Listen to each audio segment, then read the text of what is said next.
Bienvenue dans Carnet de bord pour une nouvelle vie, le podcast qui t'aide à retrouver du sens, du souffle et la force de créer une vie professionnelle qui te ressent. Je suis Solène, coach en reconversion professionnelle vers l'entrepreneuriat et chaque semaine, on part ensemble à la rencontre d'un changement intérieur, celui qui t'amène vers plus de sens, d'équilibre et de liberté. À travers chaque épisode, je te partage des réflexions, des outils et des histoires vraies pour t'aider à comprendre, à te retrouver et à oser écrire, toi aussi, un nouveau chapitre de ta vie.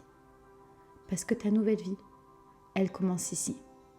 Alors, bienvenue à bord du vol Propulsion pour une nouvelle vie. Installe-toi confortablement, respire un grand coup. Le décollage commence maintenant.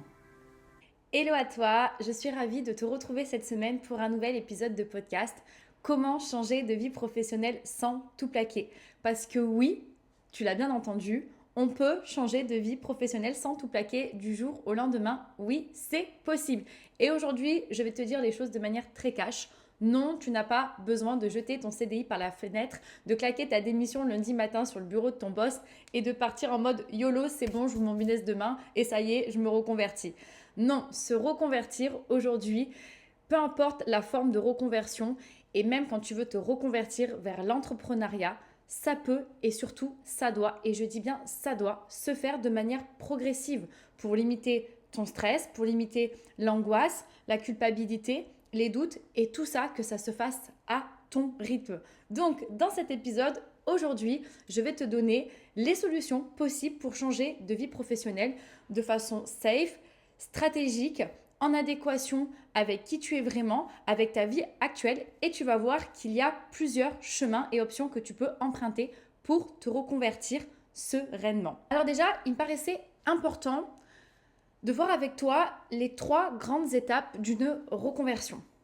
Te reconvertir, c'est pas te lever un matin et te dire bon bah c'est bon, je plaque tout et je me reconvertis, je change de métier, je change de boulot, je change d'entreprise, je lance ma boîte. Non, tu dois avant tout identifier ce que tu veux vraiment changer dans ta situation professionnelle actuelle. Est-ce que tu veux changer de métier? Est-ce que tu veux changer de job? Est-ce que tu veux changer d'environnement? Ou est-ce que tu veux changer de vie? Tu me vois arriver? Ouais, en gros, je veux dire créer ton propre projet. Voilà, tu dois donc identifier, définir aujourd'hui ce que tu veux vraiment changer. Ce pourquoi tu veux te reconvertir. Parce que quand tu veux te reconvertir et surtout vers l'entrepreneuriat, tu dois d'abord poser ton pourquoi. Pourquoi j'ai besoin et envie de changement. Parce que se reconvertir, c'est pas simplement une lubie, c'est pas simplement se lever un matin et dire je me reconvertis. Non, c'est une décision qui se réfléchit. C'est parfois un appel du pied que ton corps te dit que là, il y a des choses qui doivent changer, mais pourquoi et dans quelle direction. Ensuite, la deuxième étape, c'est de repenser ta reconversion. Tu n'as pas besoin de tout plaquer du jour au lendemain pour te reconvertir. Tu n'as pas non plus besoin de prendre des risques démesurés pour te lancer dans une reconversion. Tu n'as pas non plus besoin de perdre ta stabilité pour te lancer dans un projet entrepreneurial. Tu peux aujourd'hui tout à fait bâtir ton projet pendant ta vie actuelle. Oui, c'est tout à fait possible.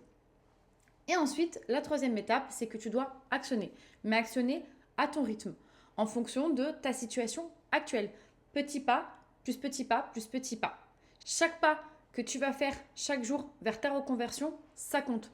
Et ça va t'éviter de stresser, de douter, d'angoisser, de même te paralyser, te bloquer et d'éviter ce fameux bon bah là j'ai tout claqué, comment je fais, j'ai plus d'argent, j'ai pas d'idée, dans quelle direction je vais, qu'est-ce que je dois faire, par où je commence. Tu vois le truc? Ça te panique, ça te stresse et finalement tu risques de faire le schéma inverse de tout ce que tu voulais faire, c'est-à-dire que tu risques certainement de repartir dans le salariat.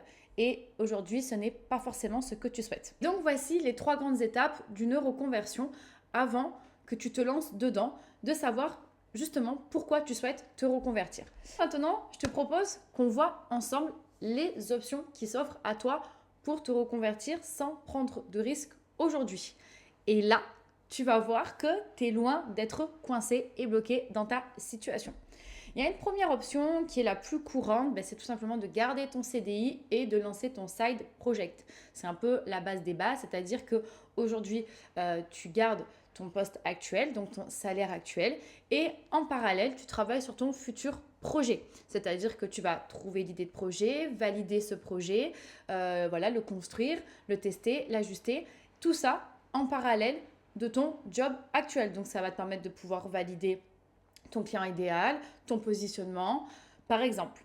Donc là, aujourd'hui, c'est le chemin qui est le plus utilisé par les personnes qui souhaitent se reconvertir. Ensuite, tu as l'option 2 qui est de demander un CDI à temps partiel pour pouvoir développer ton projet. Ou aussi, tu peux tout simplement, si tu n'en peux plus, quitter ton job actuel et trouver un CDI à temps partiel. L'avantage, c'est que tu restes salarié, mais à côté de ça, tu vas récupérer du temps, de l'énergie pour pouvoir travailler sur ton nouveau projet, de la créativité. Tu vas avoir plus d'espace pour pouvoir développer ton projet. Une troisième option, celle que moi j'ai prise auparavant parce que j'ai eu cette chance de pouvoir en bénéficier, c'est la fameuse rupture conventionnelle, un peu le classique du classique. C'est-à-dire que tu négocies ton départ auprès de ta hiérarchie. L'avantage que tu as, c'est que si cette rupture conventionnelle est acceptée, tu peux bénéficier au chômage, donc France Travail, anciennement Pôle Emploi. Donc du coup, ce qui est intéressant, c'est que là, tu as une rentrée d'argent, alors certes, un peu moindre que ton salaire de base quand tu étais salarié, mais c'est aussi le jeu. C'est à toi d'évaluer aussi si ça rentre dans ton budget par rapport à la vie actuelle que tu mènes. Et ce qui est intéressant, c'est que du coup, tu as une rentrée d'argent, donc ça te rassure, tu peux couvrir tes frais, tes factures, tes besoins primaires et du coup, travailler en parallèle sur ton projet entrepreneurial où tu as du temps, de l'énergie pour travailler dessus. Et ce qui est intéressant aussi, c'est que tu peux être soutenu et accompagné grâce à France Travail. Donc, c'est vraiment parfait pour une reconversion entrepreneuriale, mais au risque que celle-ci ne soit pas toujours acceptée. Donc, je pense qu'aujourd'hui, ça peut se tenter, ça peut se réfléchir, de façon qui ne tente rien à rien, auquel cas, c'est pas accepté. Tu verras qu'il y a d'autres options qui s'offrent à toi. Ensuite, une quatrième option, tu as la démission reconversion. Donc, cette option, elle te permet d'avoir le droit au chômage, c'est-à-dire l'aide au retour à l'emploi. Je sais que c'est dans certains cas, donc je te conseille vraiment de te renseigner dessus parce que je ne suis pas spécialisée non plus dans ce domaine-là. Mais en tout cas, je sais que la démission reconversion, c'est tout à fait envisageable aussi comme option pour te permettre d'avoir justement une rentrée d'argent et de travailler sur ton projet en parallèle. Donc c'est, j'ai envie de dire, une option qui est assez utile, même super utile, on ne va pas mesurer mes propos, quand ton employeur en fait refuse ta rupture conventionnelle. La cinquième option qui peut s'offrir à toi, c'est le projet de transition professionnelle, donc le PTP, anciennement le CIF, que tu dois connaître, ça doit te parler. En fait, c'est que tu peux faire une formation qui est financée pendant ton contrat de travail, donc c'est-à-dire sur ton temps de salarié. Donc c'est utile si ton projet entrepreneurial nécessite par exemple la validation d'une compétence qui est certifiante. Option numéro 6, tu as le compte professionnel de formation. Donc le fameux CPF. Donc ce qui est intéressant, c'est que tu peux monter en compétence sur des thématiques, des domaines, par exemple que tu maîtrises un peu moins, où tu as besoin de te former. Ça peut être de la gestion, de la comptabilité, la création d'entreprise, du marketing. C'est en fait vraiment parfait pour préparer, on va dire, ton lancement, ta reconversion sans quitter ton job actuel. Une septième option qui peut s'offrir à toi, c'est le congé de formation professionnelle. C'est-à-dire que tu mets ton job sur pause pour pouvoir suivre une formation qui sera validée par la suite. Et donc, selon ta branche, il y a certaines parties qui peuvent aussi être financées. Donc là, c'est toujours pareil. À toi d'aller creuser, te renseigner par rapport à ce qui peut s'offrir à toi en vue de ce fameux congé de formation professionnelle. On reste toujours dans le congé avec la huitième option qui est le fameux congé sabbatique. Un classique, peut-être méconnu. En fait, c'est que là, sur le congé sabbatique, tu vas prendre, par exemple, 6 mois, 1 an de pause, en fait. Ça peut être, il y en a qui prennent ça pour voyager, pour souffler, ou justement pour développer leur projet sans pression et sans stress. Bon, par contre, c'est non rémunéré, mais l'avantage que tu as, c'est que c'est sécurisé dans le sens où tu peux récupérer ton poste par la suite. Moi, je sais que mon papa mais ça remonte il y a belles années, donc je ne sais plus si c'est d'actualité, mais à l'époque, il avait posé un congé sabbatique pour qu'on puisse partir justement vivre à l'étranger. Et son patron lui avait dit qu'il aurait l'assurance justement de récupérer son poste quand il serait de retour de son congé sabbatique. Voilà, avoir un peu les conditions aussi de bien se renseigner sur le fait de retrouver ton poste dans le cas où tu demandes un congé sabbatique. Mais ça peut être une option que tu peux envisager. Et une dernière option qui peut s'offrir à toi, c'est le congé pour création ou reprise d'entreprise. Oui, ça existe et il est clairement fait pour toi si tu veux devenir entrepreneuse sans lâcher ta sécurité. Donc je sais qu'il y a des conditions, notamment des conditions sur l'ancienneté. Et voilà, il faut vraiment voir par rapport à ton cas, parce que je pense que c'est peut-être spécifique, de bien te renseigner sur ce fameux congé pour création ou reprise d'entreprise. Mais ce qui est intéressant, c'est que grâce à ça, ça va te laisser le temps de pouvoir justement créer ton projet, le tester, le structurer et lancer ton activité. Voilà un petit peu les options qui s'offrent à toi. Tu vois qu'il y en a plusieurs. Mais je tiens à préciser qu'au milieu de tout ça, je ne suis pas experte juridique ou DRH et qu'en fait, chaque option, chaque dispositif mérite d'être creusé, de te renseigner parce que ça peut dépendre de ta convention collective, ça peut dépendre de ton projet, de ton ancienneté dans l'entreprise, de ton entreprise. Donc voilà, je te conseille vraiment de te rapprocher de personnes beaucoup plus compétentes sur le sujet et surtout étudier en fonction de ton cas parce que je pense qu'aussi c'est beaucoup du cas par cas en fonction déjà du type de reconversion que tu souhaites.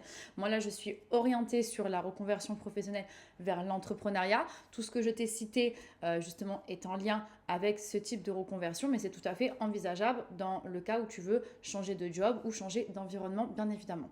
Donc vraiment, je t'invite à aller te renseigner. Pour ça, tu peux contacter ta DRH, le service RH, France Travail, ta convention collective, un juriste spécialisé. Voilà, aujourd'hui, moi, je te montre qu'il y a des chemins, plusieurs chemins que tu peux emprunter pour te reconvertir et limiter justement le stress, l'angoisse et garder ta sécurité financière. Donc finalement, tout ça pour te montrer que tu n'es pas bloqué, tu n'es pas coincé dans ta situation, mais tu es, on va dire, plutôt libre. Et là, tu peux enfin respirer un bon coup parce que non, tu n'as pas à tout plaquer, tu n'as pas à devenir une rebelle de la forêt du jour au lendemain pour entreprendre ta reconversion et tu n'as pas non plus à vivre dans le stress, la panique, l'angoisse et la culpabilité. Tu peux aujourd'hui tout à fait construire ton avenir entrepreneurial en douceur, en confiance, en toute sérénité, en respectant ton rythme, en respectant tes besoins, en respectant le fait de vouloir passer du temps avec tes proches, en respectant ton besoin de sécurité. Bref, tu peux le faire tout en restant stable, sereine, en adéquation avec ce que tu veux faire vraiment dans ta vie actuelle. Et ça, c'est vraiment la vraie puissance de la reconversion. Donc je t'invite à creuser toutes les options qui s'offrent à toi. Je suis sûre qu'il y en a une, même peut-être plusieurs, qui vont te parler. Et je sais que dans le lot, il y en a au moins une que tu vas pouvoir explorer et peut-être justement actionner pour enfin entreprendre ta reconversion. Et j'ai le plaisir de te retrouver la semaine prochaine pour un nouvel épisode. Et si cet épisode t'a plu, n'hésite pas à t'abonner ou à me laisser un petit commentaire. Je serai ravie de te lire.